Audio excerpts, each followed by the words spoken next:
여러분, 가을이 느껴지십니까?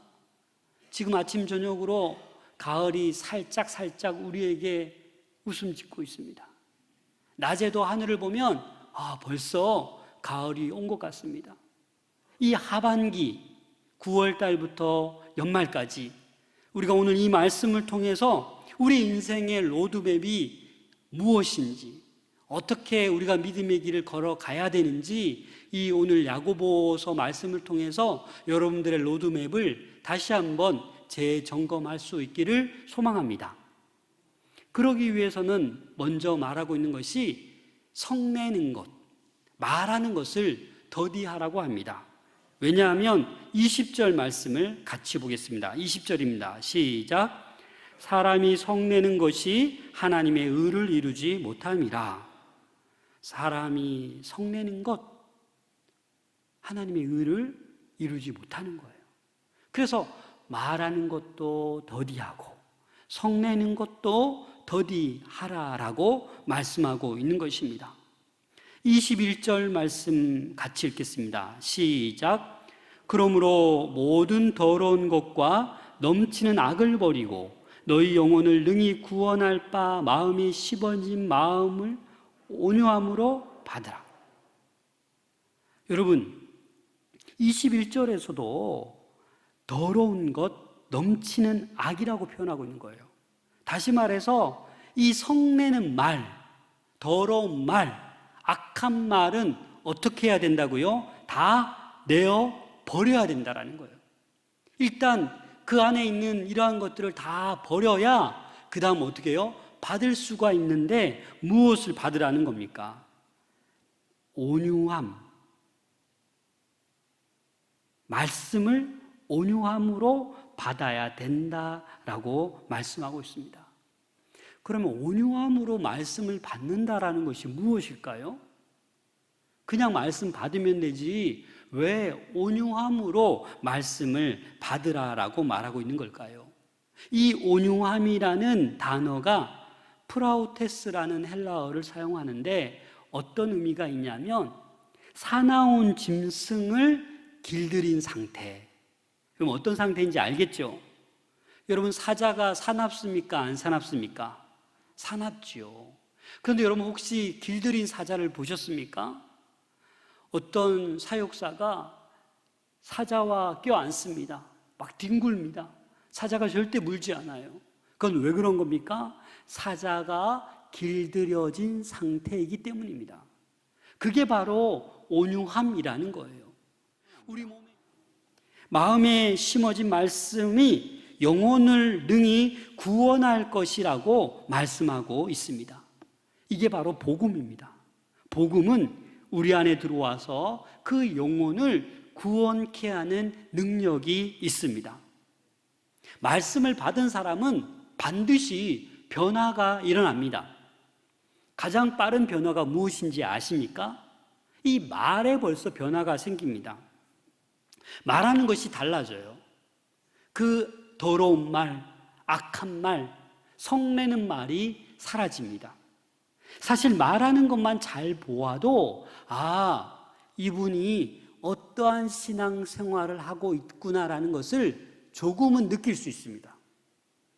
말하는 것을 보면 이분이 성경을 많이 읽고 성경을 알고 있구나.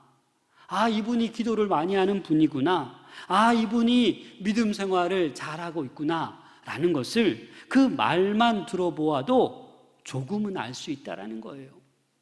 예를 들면 어제가 토요일이었습니다. 그렇죠? 오늘은 무슨 요일입니까? 네, 여러분들은 벌써 주일이라고 하잖아요. 근데 머릿속으로 일요일입니다 라고 하는 사람은 뭐예요? 벌써 그 말 가운데 아직 초신자구나. 그냥 세상적으로 일요일이라고 하는구나. 오늘은 무슨 요일이에요? 주일이에요. 주일. 주의 날이에요. 그렇죠? 그래서 말만 보아도 이 어떤 성도의 그러한 상황을 알 수 있다라는 겁니다.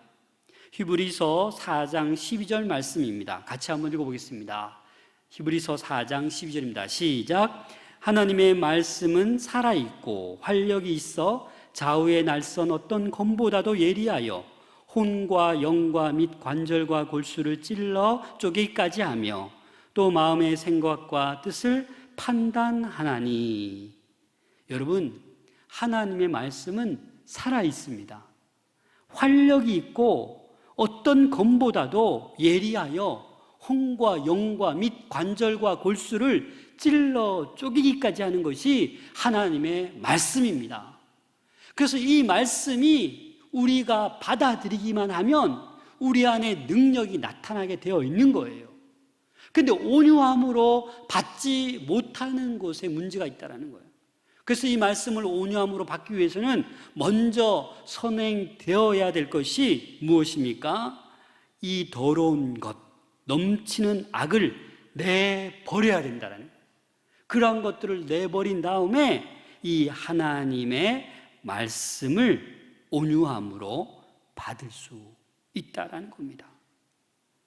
야고보는 이 더러운 것, 넘치는 악을 다 버리고 온유한 마음으로 우리 속에 심어주신 말씀을 받아들여서 이 영혼을 구원할 수 있는 능력을 소유한 하나님의 자녀가 되기를 소망합니다. 그래서 그렇게 말씀을 받아들이지 않고 행하지 않을 때는 그 자신을 속이는 거라고 말씀하고 있습니다. 우리 22절 말씀 같이 읽겠습니다. 시작. 너희는 말씀을 행하는 자가 되고 듣기만 하여 자기를 속이는 자가 되지 말라. 말씀을 우리는 행하는 자가 되어야 되는데 어떤 사람이 속이는 자예요? 듣기만 하는 사람. 듣고 실천하지 않는 사람은 자기를 속이는 거라는 거예요. 우리가 예배를 1년에 몇 번 드리십니까, 여러분? 주일 성수만 잘해도 52번. 또 새벽 기도회, 또 주일 오후 찬양 예배, 금요 기도하면 우리가 1년에 수백 번 예배를 드립니다. 그렇죠? 예배만 드립니까? 요즘 집에 계시면서 방송을 통해서 라디오를 통해서도 말씀을 듣지 않습니까? 근데 듣는 것만 하고 있다라면 자기 자신을 속이는 거라는 거예요. 기도를 많이 하고 예배를 많이 드리고 성경을 많이 읽었다고 믿음이 좋은 것으로 착각하지 말라라는 것입니다. 그래서 오늘 야고보는 두 종류의 사람을 얘기하는 거예요. 말씀을 행하는 자가 어떠한 사람인지, 말씀을 행하지 않는 자가 어떠한 사람인지 두 가지 비유를 지금 이야기하고 있습니다. 먼저 말씀을 듣고 행하지 않는 사람을 얘기하고 있는데 23절부터 24절 말씀입니다. 같이 읽겠습니다. 시작. 누구든지 말씀을 듣고 행하지 아니하면 그는 거울로 자기의 생긴 얼굴을 보는 사람과 같아서 제 자신을 보고 가서 그 모습이 어떠했는지를 곧 잊어버리거니와. 여러분, 이 말씀이 이해가 되십니까? 말씀을 듣고 행하지 않는 사람을 거울을 보는 사람에 비유하고 있는데 자기 얼굴을 거울로 보고 나서 어떻게 해요? 금방 잊어버린다라는 거예요. 여러분, 오늘 아침에 거울 보고 오시지 않았습니까? 거울 보시고 여러분들 얼굴 생각나십니까? 그런데 여러분, 여기서 본문에서 말하고 있는 거울은 지금 우리가 보고 있는 거울이 아닙니다. 그렇죠? 요즘은 거울이 얼마나 좋습니까? 실물보다 더 멋지게 나오는 거울도 있습니다. 그렇죠? 또 어떤 거울은 실물보다 되게 울퉁불퉁하게 또 나오는 그런 것도 있지 않습니까? 이 당시는 1세기 이런 유리거울이 없었어요. 그냥 새로 만들어진 그런 광택나는 거울이었어요. 뚜렷한 윤곽이 없습니다.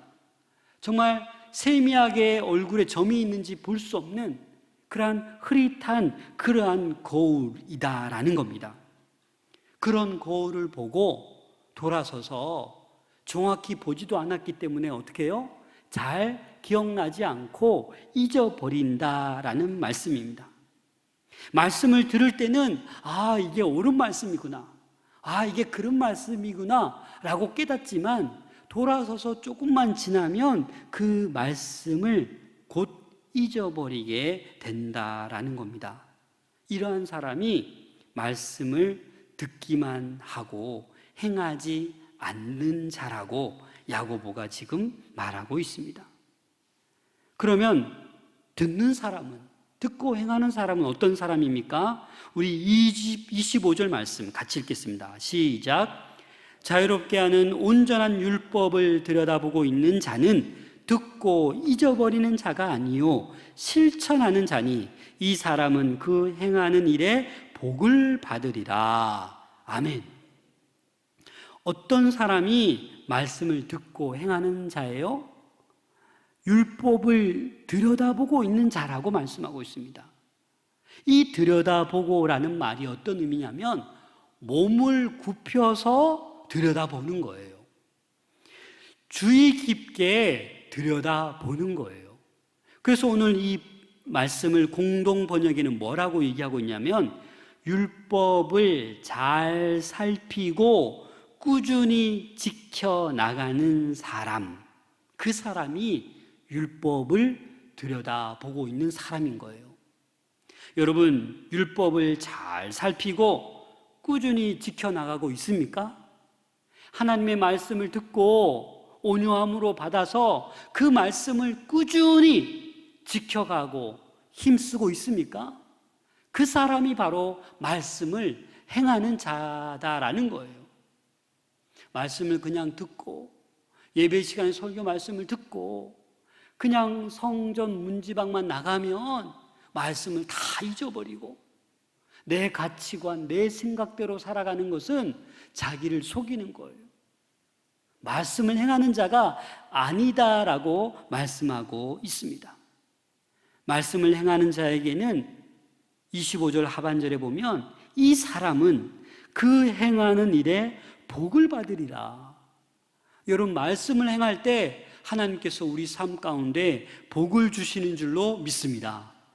그래서 사랑하는 여러분, 야고보서 3장 2절 말씀에 보면 우리가 다 실수가 많으니 만일 말에 실수가 없는 자라면 곧 온전한 사람이라 능히 온몸도 굴레 씌우리라 라고 말씀했습니다. 우리가 가능하면 말에 실수가 없어야 합니다. 그래야 온전한 사람이에요. 말할 때마다 실수하고 말할 때마다 화내고 악한 말하고 더러운 말하면 어떻게 됩니까? 악한 사단 마귀에 우는 사자의 밥이 될 수 있다는 겁니다. 그래서 우리는 신앙생활하면서 이 세 번째 말씀을 실천하되 어떻게 실천하냐? 참된 경건으로 살아가야 되는데 그 첫 번째가 뭐라는 거예요? 말을 조심하는 것이 참된 경건이다라고 말하는 겁니다. 또 참된 경건을 27절에 말씀하고 있습니다. 27절 말씀 같이 읽겠습니다. 시작. 하나님 아버지 앞에서 정결하고 더러움이 없는 경건은 곧 고아와 가부를 그 환난 중에 돌보고 또 자기를 지켜 새 속에 물들지 아니하는 그것이니라. 두 번째 참된 경건은 고아와 과부를 그 환난 중에 돌보는 것이다라고 말씀하고 있습니다. 여러분, 돌보는 것이 무엇이냐면 이런 의미가 있습니다. 찾아가서 방문하다, 신방하다, 이런 의미가 있습니다. 당시 종교적 사회적 배경 속에서 이 고아와 가부는 부양해 줄 사람이 없어요. 법적 권리를 대변해 줄 그런 사람도 없습니다. 그래서 가장 비참한 위치에 놓여 있는 사람이 고아와 가부예요. 그래서 신명기 24장에도 보면 어떻게 얘기하고 있습니까? 곡식을 추수한 다음에 그 한 무치를 그냥 남겨두라고 하잖아요.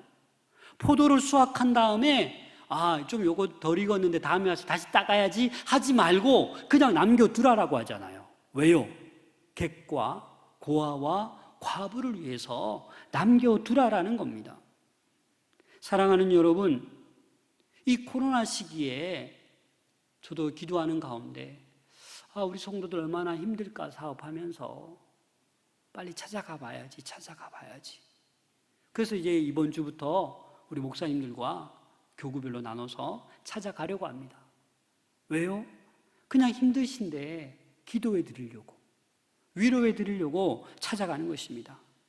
그처럼 여러분들도 어느 자리에 있든지 고아와 과부를 그 환난 중에 돌볼 수 있는 우리 모두가 될 수 있기를 소망합니다. 목사님, 저도 힘든데요, 뭘 돌봐요? 아니요. 여러분, 내가 많이 가졌다고 잘 돌볼 것 같습니까? 아니요. 나도 힘들지만, 나도 경제적으로 힘들지만, 여러 정신적으로, 육체적으로 아픈 가운데 있지만 그 가운데에서 돌보는 것이 하나님께서 기뻐하시는 줄로 믿습니다. 그래서 우리는 이 하나님에 대한 사랑이 인간에 대한 사랑과 동등해야 됩니다. 다시 말해서 하나님을 사랑한다라고 하면서 사람을 사랑하지 않으면 안 된다라는 거예요. 요한일서 4장 20절입니다. 같이 한번 읽겠습니다. 시작. 누구든지 하나님을 사랑하노라 하고 그 형제를 미워하면 이는 거짓말하는 자니 보는 바 그 형제를 사랑하지 아니하는 자는 보지 못하는 바 하나님을 사랑할 수 없느니라. 여러분, 너무 쉬운 말씀 아닙니까? 이해되지 않습니까? 하나님을 사랑한다? 보이지 않는 하나님을 여러분은 사랑한다고요? 그러면 보이지 않는 형제를 사랑하는 것이 당연하다라는 거예요. 보이지 않는 하나님을 사랑한다 하면서도 보이는, 눈에 보이는 이웃을, 가족을, 친구를 사랑하지 못한다? 그건 거짓말하는 거라는 거예요. 1950년대부터 가난하고 소외된 자들, 집 없는 사람들, 전쟁 고아들과 함께 공동체를 만들어, 안식처를 만들어 이 엠마우스 운동을 일으킨 신부가 있습니다. 피에르라는 신부입니다. 이 신부가 이렇게 말했습니다. 나눔은 자연스러운 것이다. 그래서 이 엠마우스 운동의 3가지 법칙이 있는데 그게 뭐냐? 일한다, 나눈다, 베푼다. 이게 다예요. 열심히 일해서 어려운 사람들하고 공동체 생활하면서 나누는 거예요. 베푸는 거예요. 어거스틴이 이렇게 말했습니다. 하나님을 전심으로 사랑하라. 그리고 나머지는 네 마음대로 해라. 여러분, 의미 있는 말 아닙니까? 하나님을 사랑하는 사람은 어떻게 해요? 이웃을 돌보지 않을 수 없다라는 거예요. 방탕한 생활을 할 수 없다라는 거예요. 정말 하나님을 사랑하는 사람은 뒤에 마음대로 해도 다 잘할 것임을 알기 때문에 어거스틴이 그렇게 이야기한 것입니다. 사랑하는 여러분, 지금 그 어느 때보다도 코로나가 장기화되어서 다들 힘들어하는 이때입니다.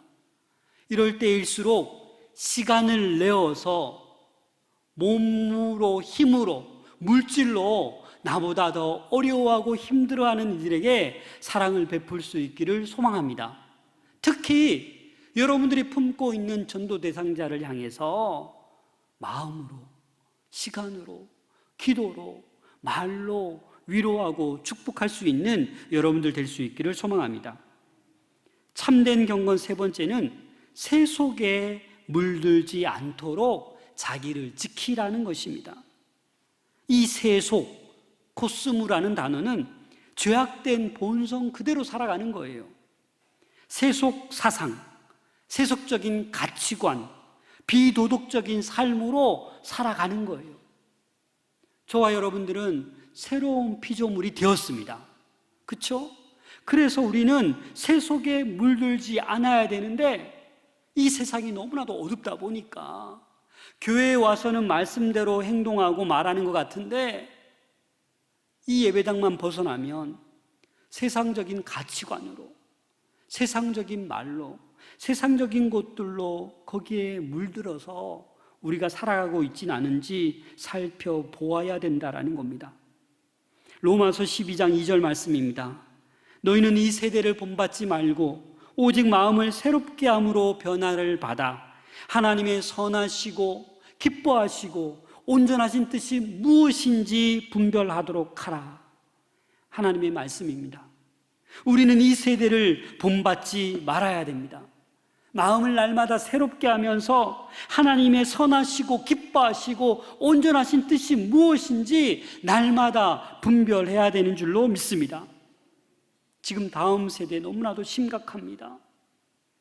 나와서 예배를 드리지 못하니 우리 자녀들이 더욱더 세속에 물들어가기 쉬운 환경에 놓여져 있습니다. 여러분 어떻게 해야 되겠습니까? 더 기도하고 더 사랑을 주고 교사들과 학부모와 힘을 합하여 우리 다음 세대가 물들지 않도록 해야 되지 않겠습니까?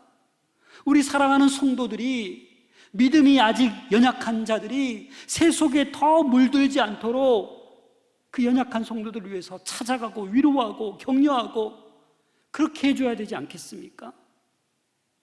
지난 수요일 날 지인이 이 재판 때문에 내려왔다가 우리 교회에 와서 저랑 한 2시간 정도 얘기하고 갔는데, 그 얘기를 들으면서 제가 깜짝 놀랐습니다. 얼마 전에 그 청학동 사건 아십니까? 하동에 있는 대한학교죠. 아마 부모가 우리 자녀가 핸드폰만 하고 적응 못해서 그래 핸드폰도 없고 예절교육시키는 그 청학동에 보냈는데 어떤 일이 일어났습니까? 오히려 괴롭히고 오물을 먹게 하고 끔찍한 폭행으로 그게 드러나 버린 거예요. 그래서 그거를 변호 맡았는데 결국은 뭐 이렇게 양가 쪽에 대해서 결정이 났는데, 요즘 세대가 그렇다라는 거예요. 이렇게 해도 안 되고 저렇게 해도 안 되고, 정말 요즘 젊은 세대들이 갈수록 세속에 물들여서 너무나도 악하게 변해가는 모습을 우리는 보고 있지 않습니까? 그래서 우리는 이 인생의 로드맵이 필요한 거예요.